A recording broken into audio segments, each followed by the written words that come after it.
السلام علیکم ورحمۃ اللہ وبرکاتہ۔ معزز سامعین و ناظرین اکرام، آج ایک بڑے ہی خوبصورت درود پاک کے ساتھ آپ کے سامنے حاضر خدمت ہوں۔ جو شخص بھی اس درود پاک کو اپنی زندگی کا حصہ بنا لے گا، انشاءاللہ اسے رسول اللہ صلی اللہ علیہ وآلہ وسلم کا قرب نصیب ہوگا۔ یہ واقعہ ہے حضرت سلطان محمود غزنوی رحمۃ اللہ تعالی علیہ کے دور کا، کہ آپ کے دور میں ایک شخص تھا اور وہ بہت زیادہ پریشان تھا، اور وہ یہ چاہتا تھا کہ اس کی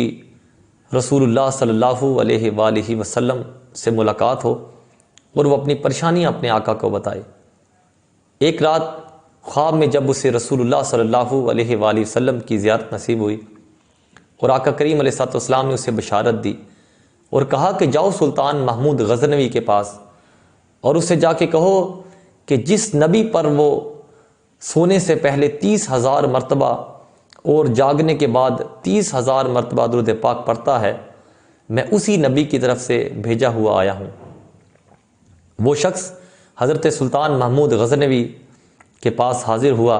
اپنی پریشانی بتائی تو سلطان محمود غزنوی نے اس کی پریشانی کو دور کیا۔ جب وہ شخص چلا گیا تو آپ کے درباریوں نے آپ سے پوچھا، اے بادشاہ سلامت، ہم نے تو کبھی بھی آپ کو سونے سے پہلے یا جاگنے کے بعد 30,000 مرتبہ اتنی تعداد میں درود پاک پڑھتے ہوئے تو کبھی نہیں دیکھا۔ تو سلطان محمود غزنوی نے اپنے ان درباریوں سے کہا کہ مجھے یہ درود پاک بزرگان دین سے ملا تھا، اور ان بزرگان دین نے مجھ سے فرمایا تھا کہ اگر آپ صبح و شام صرف 3 مرتبہ اس درود پاک کو پڑھیں گے تو 30,000 کے برابر آپ کو اس کا ثواب عطا کیا جائے گا۔ تو آپ فرماتے ہیں کہ اس کے بعد میں نے اپنی زندگی کا معمول بنا لیا کہ میں صبح و شام 3 مرتبہ اس درود پاک کو پڑھا کرتا تھا۔ وہ درود پاک کیا ہے آپ بھی سماعت فرمائیں، اسے لکھ کے اپنے پاس رکھیں اور اسے اپنی زندگی کا حصہ بنا لیں۔ وہ درود پاک آپ سماعت فرمائیں، بسم اللہ الرحمن الرحیم، اللہم صلی علی سیدنا محمد مختلف الملوان وتعاقب الاسران وکر الجدیدان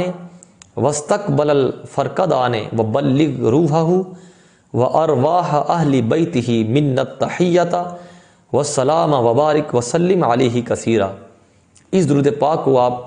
یاد کر لیں، لکھ کے اپنے پاس رکھیں، اسے اپنی زندگی کا حصہ بنائیں، خود بھی پڑھیں، اپنے دوستوں سے بھی اسے زیادہ سے زیادہ شیئر کریں۔ السلام علیکم، سبسکرائب کریں ہمارے چینل کو اور بیل آئیکن کو کلک کرنا نہ بھولیں تاکہ آپ دیکھ سکیں ہماری نئی نئی ویڈیو۔